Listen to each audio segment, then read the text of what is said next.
Hey, beautiful people, it's Rickita. I'm back with another video. So in this video, I want to talk to you guys about credit card comparisons. Some people just go and apply for credit cards. And I think that sometimes, we have to actually look at certain things to determine which credit card we want. I'm at the point in my life where I literally want to look at the numbers, look at the data on credit cards. I'm not falling in love with any credit card. I'm falling in love with what the credit card can give me. That's the only thing I can do now. Like anything else to me is going to be a failure. Like this is for me personally. So these are the different things that I look at when I apply for credit cards. And I want you guys to just see like where I'm at in my head because I remember when I messed up my credit, I had to start building my credit up again and I had to apply for credit cards. And I'm like, oh, why is this credit card not giving it to me? Why is this one not giving it to me? And I used to just cry about it in a way or whine about it. And it's like, stop whining. It's another credit card out there that can get you what you want. It's no point of whining. You need to go over there. So let's look at some of these things. The first thing is I want to look at the interest rate. Now, don't forget, I don't just care about interest rates. I don't. We got the variable and we have the fixed rates. That's not necessarily what I'm looking at because I'm paying my statement balance by my due date anywhere. Wait, they're never charging me interest. What I care about is, do this credit card ever offer me 0% APR on purchases and balance transfers? That's it. Like what's the good thing about this credit card? And when I look into the credit card, that's what I'm looking at right now.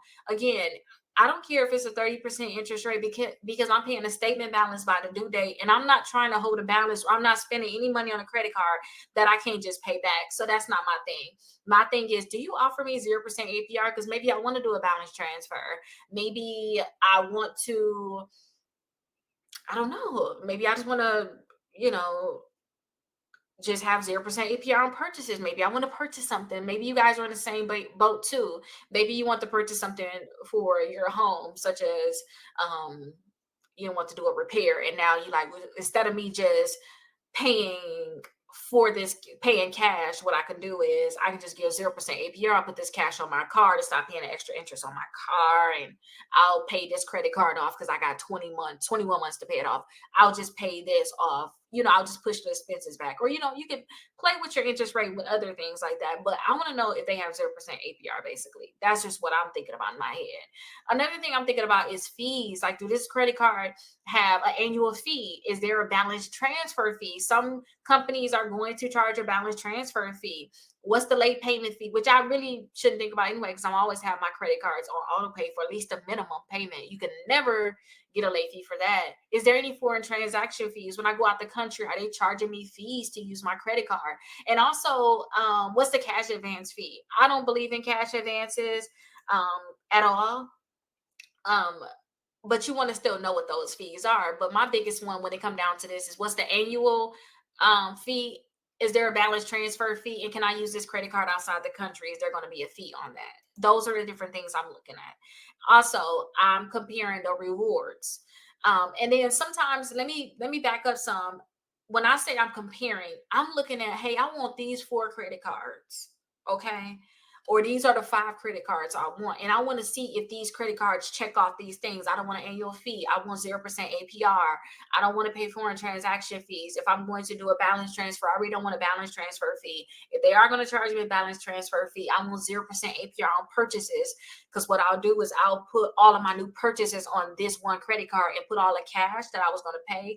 I'm going to put that on the other credit cards to pay it off, basically. So those are the different things that I'm looking at. I'm thinking, okay, these are the 5 credit cards I want. Let me go down my list. Okay, that's what I'm thinking about. Or if I see that I can get these 5 credit cards, I want to see what other credit card match up with this list, because it may be a bank that I never thought about. It may be a credit union I never thought about, and I just need to figure out if this credit card is going to be good for me. Now let's talk about the rewards. Does this credit card offer cash back? Maybe I wanted to get a certain amount of cash back for gas because I already travel so much. Maybe you're a traveler and you want to see if they got travel rewards for you. You want to know also, is this points? What's the points for every dollar? What can you use this for? Products, services, or what can you actually use the points for? It's one of my credit cards I got a lot of points on, and I just don't like the ratio in terms of, for me to get the money off, I got to technically get it off in a gift card, and I just don't like the ratios. It's just been sitting there. I think it'll come out to $200 and something in gift cards, but I'm just like, y'all doing me wrong. This is not right. Like, but still, I need to know these different things. Are they rotating categories? These are in terms of my cash back. I need to know all of these different things. Also, sign up bonuses. Do any of these credit cards give me a sign up bonus? I love when I got my American Express, my Delta credit card. They actually, my American Express Delta, they actually gave me, I think, 65,000 miles. That was something that's like, okay, you know what? I'm going to actually get this one. And again, I don't know if you guys heard me ever talk about this, but I still got so many rewards left. And I used some of that to catch a flight to California and only had to pay $11 because, sometimes you got to pay extra fees. I only paid $11 round trip. Amazing, right? I was in love with that. Also, you want to know, like, what credit limit are they going to give you? Is this bank used? Is they known for giving out high credit limits? And not only just a credit limit, but um what's my potential of actually getting an increase? That's another thing. Like, do this company give out increases? And you might want to also look at additional benefits. Like, is there purchase protection? Like, if what I bought was damaged or stolen, is there protection when I get my money back? Do they have extended warranty when I use my credit card? Do I get an extended warranty outside of the manufacturer warranty on my purchases? Is there travel insurance just in case I got to trans cancel a trip, or I lost my luggage, or if it's travel accidents? Is there travel insurance as long as I use this credit card? Is it rental car insurance, like a secondary or primary insurance for rental cars? That's the one thing I did like about Capital One. Also, price protection. Would they refund the difference if the price dropped within a certain period? Is there any type of personal assistance for travel, dining, like concierge services? Is there any type of personal assistance for travel, dining, entertainment? These are the things that we should think about. And I told you already the redemption options. I really want to know how I'm going to be able to redeem this. I love credit cards. Like, I love my Discover. I love my Navy Federal. Apple automatically. I don't really like how Apple do their rewards. Let me not even lie, but I like that I can just put whatever my cash back is. Also too, Wells Fargo, just different companies. I love I could put my cash back right into whatever my bill is, because there's no point in me taking it out. Just put it towards my bill. That's less I gotta pay. I'm gonna pay my statement balance anyway. Just put it towards that. So I can get an extra $50 off per month just because I use this credit card and my rewards. That's what I just look at it as. Like, I get a $50 discount for using this credit card per month because that's what my rewards come up to. And I told y'all I don't like that when I try to redeem my points that I had on one of my credit cards. I don't like that it's gift cards. I need to know what my options are going to be basically. And is it multiple things? Is it cash back? Is it just travel? Is it gift cards? And then two, what's the minimum amount that I need to have to redeem it? Sometimes you got to have a minimum amount that you have to have in rewards to be able to redeem it. So that's something you can think about. And then your credit score requirements. I don't care if you fall in love with a credit card. You need to know what credit score they're really approving people at. That's my biggest thing. I look and see, okay, who all got approved, and then what they said their credit score was, so I know where my credit score needs to be. Did they have any negative accounts on their credit reports? And then they still got it. I need to know all those details, because if you know these details, you will understand, what credit score you're going to need to be able to qualify. So your eligibility, and then also your impact to your credit score. So I want to know, are they going to pre-qualify me without a hard inquiry? That's one of my biggest things.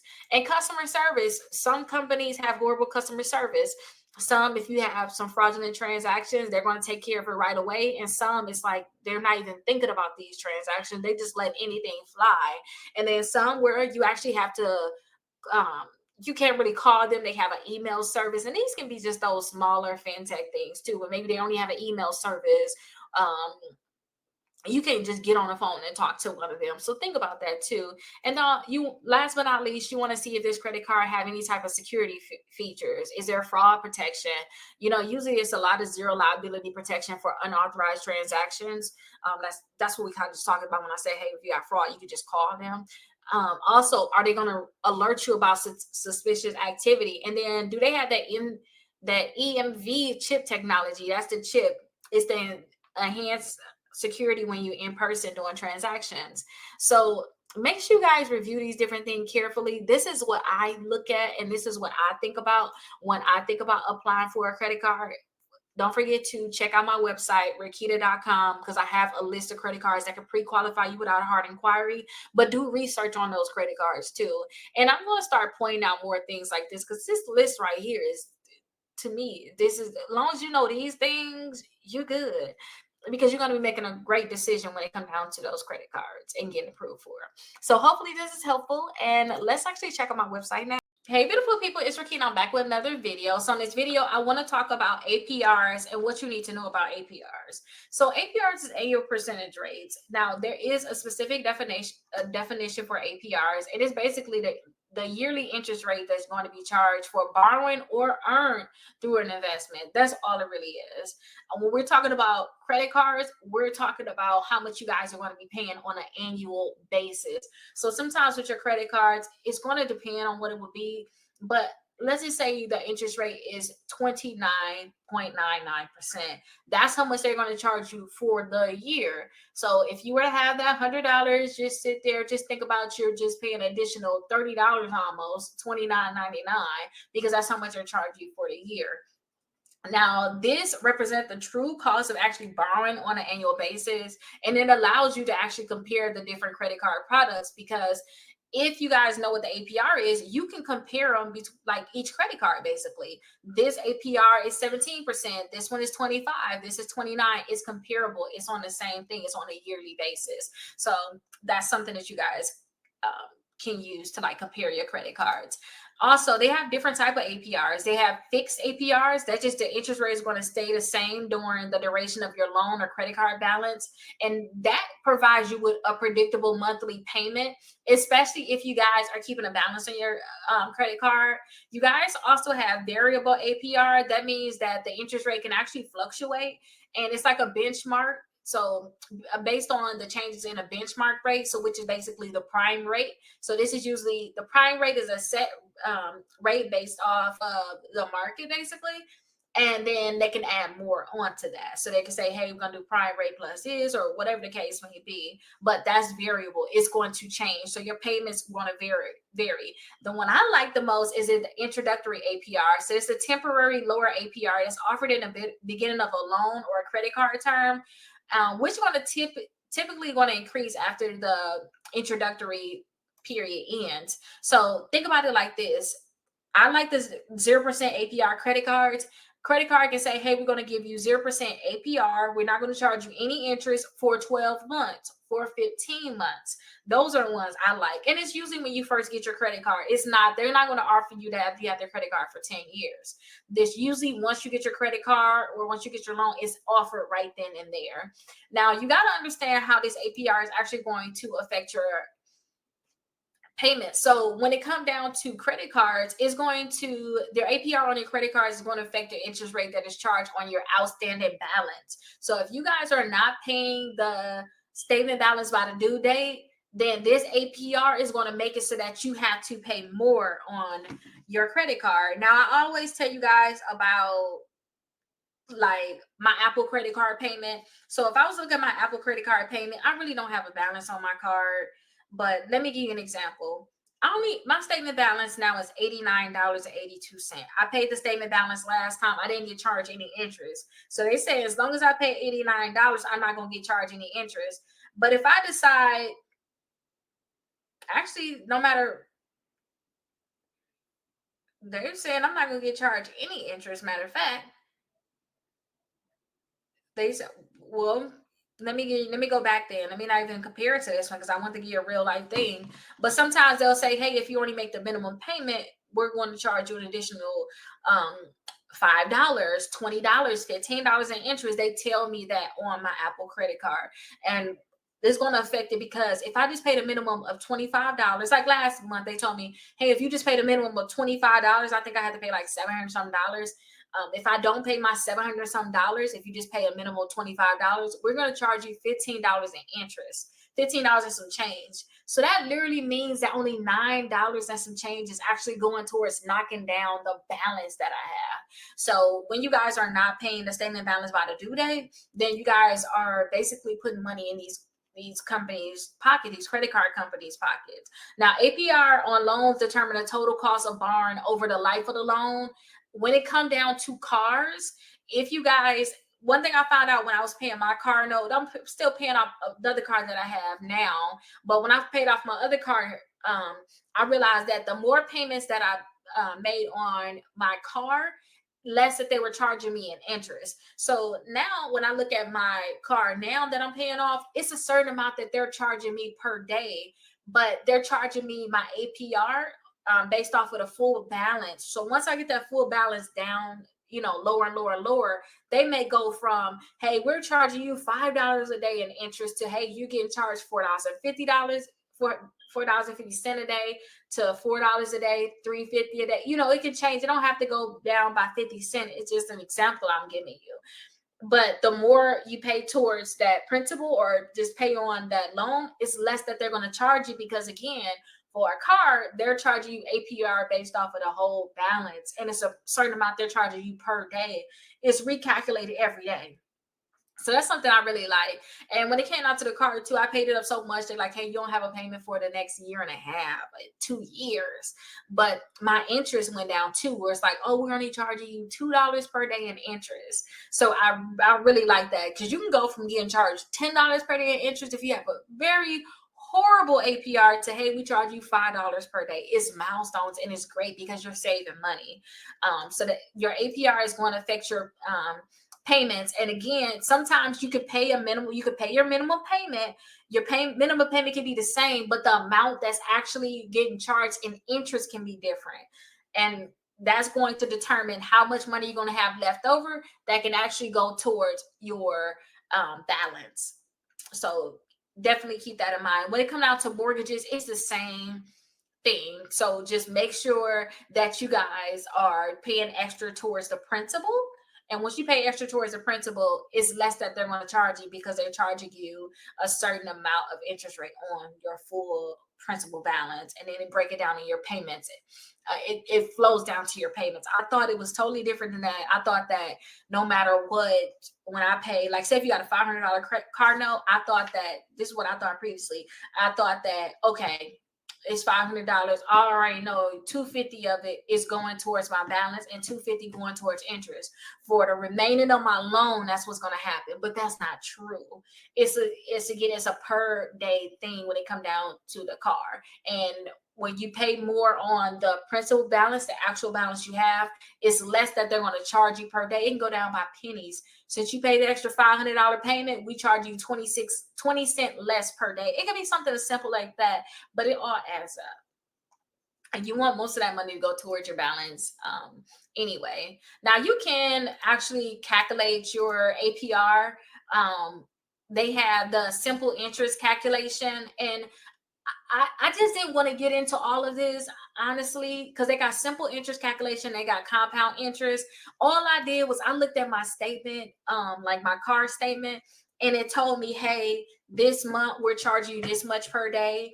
And then the next statement, it went down. I went off of that. I didn't think too hard. I was like, okay, my next goal is to just bring it down some more. So I'm going to put extra $3,000 on here so I can bring it down from going from $4 per day to $3 per day, or that, my goal was just to bring that number down. I didn't try to calculate APR that much, just to be honest. But if y'all want to calculate it, you have the simple interest and you have compound interest. And compound interest, that's good when you're investing in stocks, but it's not good when you on the other end where it's compounding in terms of with your credit card. If you had you have $100 balance, but you only paid the minimum, so now they charge you $10 in interest. Let's just say that's what the number is. Now it's going to compound, because again, if you don't pay that statement balance again, and you keeping the same 110 on there, now they're going to charge you interest on the 110 as compared to the 100. And now, if you don't pay, the full statement balance, then you're going to keep going and going and adding more to it, and that's just not what you want to do. Now, there's different factors that's going to basically influence your APR, your credit score for sure. When it come down to a mortgage, when it come down to your car, when it come down to credit cards, they're going to look at your credit score to determine if they can give you a lower rate. That's basically what it is. The terms too. When I got a loan, they gave me options. My last car loan, they gave me options. Hey, you could do 36 months, you can do 48 months, you can do 60 months, you can do 72 months. And every time, well, each one of them, it seemed like my interest rate went up by 1%. And I'm not gonna say my dumb butt, but that's what came to my head. Like my butt was like, oh, it's only extra 3% to get it pushed out to 72 months. Let me do it. Thinking, oh, I'm just gonna pay extra. That sound good. But just start with the, and it covers your butt too. If you can't make the, what if you pick 36 months and now you're paying twice as much as what it would have been if you would have picked 72? I understand that, but it's like if you know you was gonna pay more on it, like just go with the 36. And then you can already have a lower interest rate. You can bring it down from there. Like, but your credit score is going to basically determine what interest rate you're going to get, the loan terms, and then also the types of credit. Different types of credit got different type of APRs. If y'all do a payday loan, y'all know what the APR can be. The APR can be 100%, 500% when you look at the actual numbers. Personal loans, they may say, hey, it's 30%, it's 15%, depending on where you go. 32% for a personal loan. And then also, if you guys were to think about credit cards, usually you can think 20 to 29%, unless you guys are having a very great credit score and you get one of them ones that say, hey, we only charge you 12%. And then mortgage, that can vary depending on what the rates are at that time. You can have a 3%, 4%, 5%, 10%, 8%. It could just vary. But again, with a mortgage being between three, the chance of you, let's not say three because that's probably over right now. But the chance of you having a 4% or a 5% interest rate all the way up to a 10% for a mortgage compared to a personal loan that may charge you 12% all the way up to 40%, depending on your personal loan. It's just different for each one. So definitely keep that in mind. Credit cards can charge you 30%. It's different. Now, the impact on the APR on your finances, your total interest cost. If you're paying a lot of money in interest every month, I remember being in that cycle. I'm glad I'm out of it by knowing just to pay my statement balance by the due date. Sometimes it's very hard to catch up, and what you're paying in interest can be one of your bills. And I never liked that. Once I found out, like, I paid $300 a month in credit card interest, like, what is wrong with me? I'm like, this is my car note. I'm just giving it away. Or to find out that, some people paying $500 a month in interest, and if they would have put $500 into an IRA every month, they can be a millionaire. Just think about these simple numbers. Plus, you can add more. I just was like, this is mind blowing. There's no way. Once I understood that it's going to impact your finances a lot by paying a lot of interest, then, oh my gosh, I just said I need to stop this. Your APR can affect your monthly payment. The more that you're paying for your APR can actually make your monthly payment higher. If your APR is lower, you can have a lower payment. And debt repayment too. The higher your interest rate is, the more you're going to have to pay to interest. So you want to make sure that you're paying down that principal balance.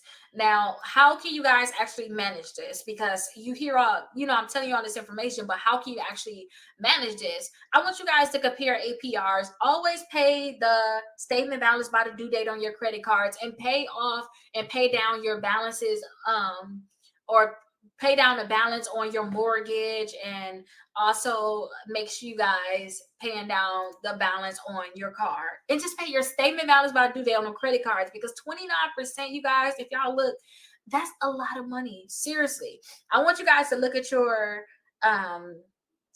credit card statement and see how much they're charging you, and then I want you to compare what they charging you to what you could have got for that, and what bill did you just pay extra.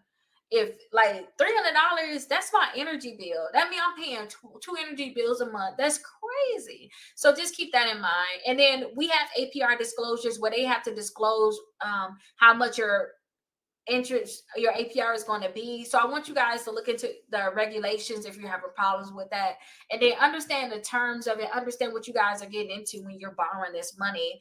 If you guys have any questions, definitely let me know. Check out my website, Rickita.com. We're going to actually take a look at it now. But hopefully this video was very helpful and it gave you a great understanding on APRs.